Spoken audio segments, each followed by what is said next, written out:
大家好，欢迎回到视野环球财经，我是 Rhino。现在是美东时间22年9月1号周四晚上的8点15分。今天的市场是下跌，触及支撑反弹，一切都是发生的井井有条，不吵不闹。几大指数盘中最大的跌幅都超过了 1%， 跌幅都不算小。可是当标普到达预期反弹的近期最强的支撑位置，也就是之前和大家介绍过的技术面近期最强的支撑位置，之前给过3890，今天的最低点是3903。随后呢，市场是有部分的资金进场反弹，完全收复了今天的跌幅，收盘标普小涨 0.3%。大多数的个股在今天其实走势也差不多也不知道大家今天进场扫货了没有。我先告诉大家我的答案，我今天没有进场买入正股，只做了短线的投机期权。稍后给大家介绍一下原因，以及还有明天非农走势可能带来的更大的一个波动。好，在这个之前呢，咱们首先来追踪几个基本面的数据。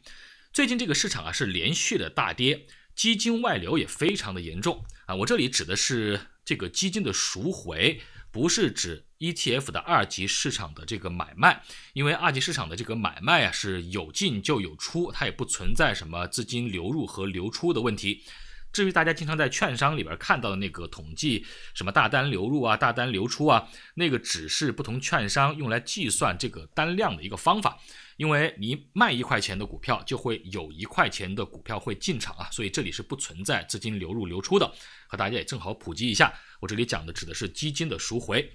那么最近的一周美国的投资级别的债券的基金是遭遇了 46.4 亿美金的资金外流和赎回，美国的高收益的债券基金遭遇了 50.4 亿美金的资金外流和赎回。债券市场最近呢也是流血非常严重。另外呢，包括像木头姐的这个 ARKK 系列这个 ARKK 这边在最近整个的8月份也是出现了近1年来最大的月度资金外流，市值80亿的 ARKK 在8月份有 8.03 亿美金的资金流出赎回，这是自去年9月以来的最大的月度资金流出，10%的资金赎回了。看来呢，大家是最近跌的真的有点受伤了被这个 ARK 的基金搞的。那么今天呢，在经济数据方面，咱们来看一下，公布了8月的 ISM 的 PMI 的这个指数。我简单说一下这个 ISM 的制造业 PMI， 它是用来衡量经济是否扩张的一个重要的指标。在50的上方是这个50是作为荣枯线，如果是在50的上方，表明经济和制造业继续扩张；如果是在50的下方，表明经济和制造业开始收缩。整个8月份，美国的 ISM 的制造业 PMI 为 52.8， 和7月份的数值相同，高于预期的52。表明呢，目前的经济整个的这个制造业方面目前还是比较稳定的，但这个值也并不算特别高因为这个值呢是自2020年6月以来的最低水平它和7月份是相当的，还好是没有继续下滑。另外还有一项衡量成本的这个指标连续第5个月下降，对于经济来讲是属于一个比较可喜和不错的一个迹象，表明这个通胀的压力正在减弱。其实在 PMI 公布之后，咱们很快就看到了关于在 GDP Now 模型里边，也就是亚特兰大联储的这个电脑的程式化模型，得出了一个全新的3季度的 GDP 的预测，直接是一口气上调到了 2.6%。之前的预测呢是 1.6%相当于这个数据出来之后一下就上调了 1%， 代表这个数据的一个重要性从他们这个在程序化的这个模型里边是非常重要的一个参数。那么他们也补充说到，说美国在7月的营建支出月率还有8月的 ISM 的制造业 PMI 公布之后，预计美国第3季度实际个人消费支出会增长，包括第3季度的实际国内投资总额增长分别从之前的 2% 和负的 5.4% 上调到 3.1% 和负的 3.5%， 这个指的是经济指标在逐渐的向好。但是呢，我们知道对于经济的预测向来是非常困难的，尽管模型显示现在的经济依旧非常的稳健，但分歧还是大量的存在。比如丹麦的丹斯克银行在今天也是给了最新的经济预期，他们认为呢是美国的 GDP 预期还会下修，而且会在23年美国陷入衰退。在丹斯克银行的经济学家看来，美联储将继续引导美国经济走向衰退，尽管美国上半年陷入了技术性的衰退，咱们看到了2个 GDP 的季度的 GDP 的负值，但是近期汽油价格的回落将在下半年支持消费的正增长。他们认为美国总体通胀已经见顶，但劳动力市场和潜在的物价压力依旧是非常强劲的。那么他们认为美联储会被迫在2023年将美国经济推入衰退。该行的经济学家将美国2022年的 GDP 的预测从 2.4% 调整为 1.6%， 这是一个很大的下修。将2023年的 GDP 的预测从 0.1% 调整为 -0.2%。那么2022年的下修的这个是很大程度上反映了上半年增长弱于预期，但是呢2023年的风险仍然是向下倾斜的，所以丹麦的丹斯克银行认为在2023年美国会陷入一个全面的正式的衰退。当然投行银行的一些观点呢，我们总是拿出来和大家做一个分析，也主要是让大家知道现在市场上正在有多少的分歧啊，对于未来的一个走向。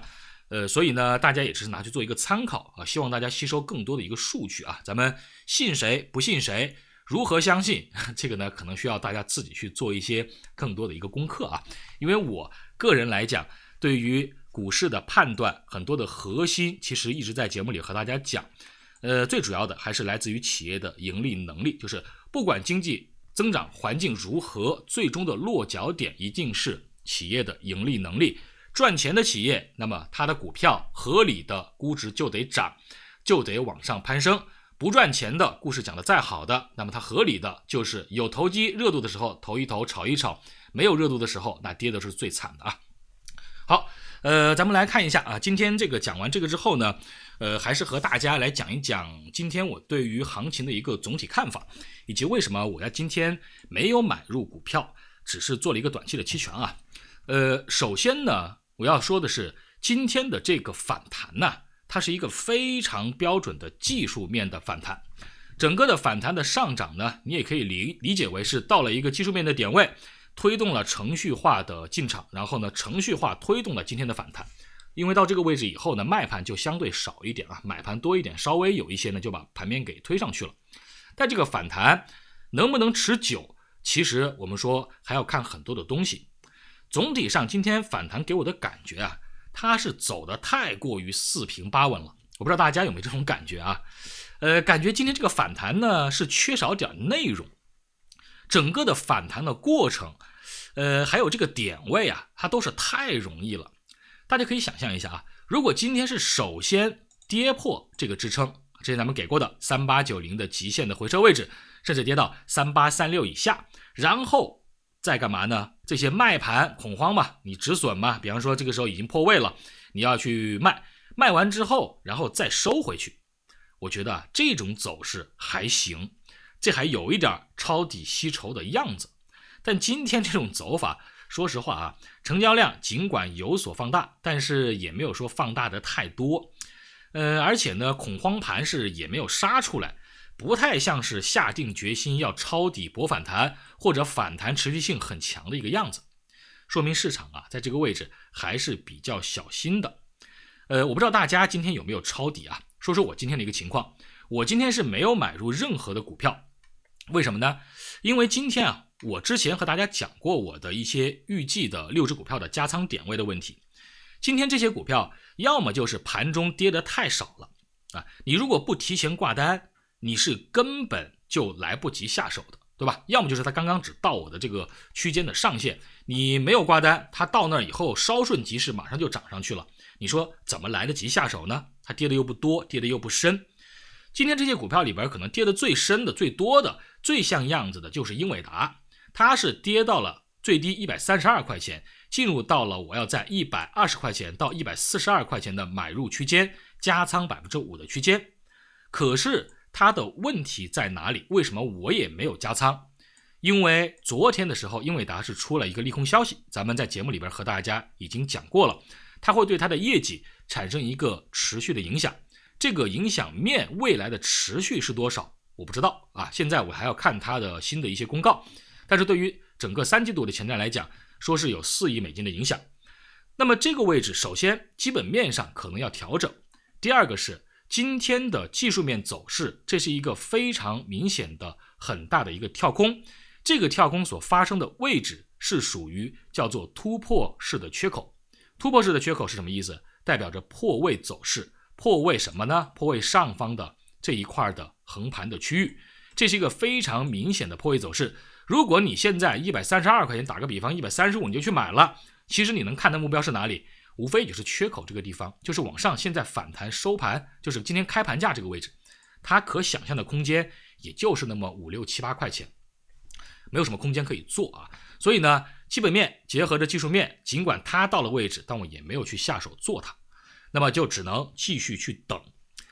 等到下方120到144，越接近120越好，因为越接近120，那么我的这个盈亏比从做一个短期的波段性的反弹来讲就越合适，不然现在这个空间太过于狭窄了啊。所以这就是为什么我今天在正股上基本上是没有去这个有机会给我去做一些事情，但是呢今天我还是做了一些操作的。在指数上，今天我是说指数已经到位置了嘛，这种个股没到，但指数到了嘛，所以今天呢做了这个 SPY 的短线的一个看涨的投机性的一个期权，看涨的目标也不太遥远啊。往上呢现在是 SPY 396块钱，大概我看到400左右啊，做了一个短线的投机的一个期权，在今天下跌的过程中，在391左右92接近这个位置呢去开了一个这种反弹性的这种期权的这个短期投机。所以呢这就是指数到位置了，但是个股没到位置啊，还是有那么一点点的遗憾的。至于明天呢，我还想跟大家说的是，明天的市场或许会给我更多的有可能会买入的机会，因为明天的非农的数据有可能会和预期偏差的非常的远，可能给市场带来一个非常大的日内波动。当然这都是只是可能性了啊。为什么我会这么去说呢？因为现在的这个非农预期的增长是30万人，但是这是一个平均值啊。实际上参加这一次非农预测的机构整体给的范围，从最低 7.5 万人到最高 45.2 万人不等。大家可以想象一下，偏差如此之大的这个范围，你让这个30万的这个预期呢，就显得不是那么的靠谱。所以它很有可能会出现大幅的低于或者高于30万人的一个情况，这是非常有可能发生的。因为我们在上个月7月份的时候看非农数据，就是当时的平均预期是25万人，结果最终的数值是多少？是 52.8 万人，把这数字给倒过来了。总的来说，如果大家持续的去观察最近的一个市场，你会发现一个奇怪的逻辑。最近的市场是个什么样的逻辑呢？由于美联储他认为这个就业是非常强劲的，而且经济非常有韧性，他知道就业还有这个经济都非常的抗揍，所以他才敢大幅的给出一个鹰派的加息预期，导致咱们现在的国债收益率包括现在的这个国债收益率大涨包括这个股市承压，其实无非就是什么？无非就是这个美联储的这个鹰派的加息预期导致的嘛。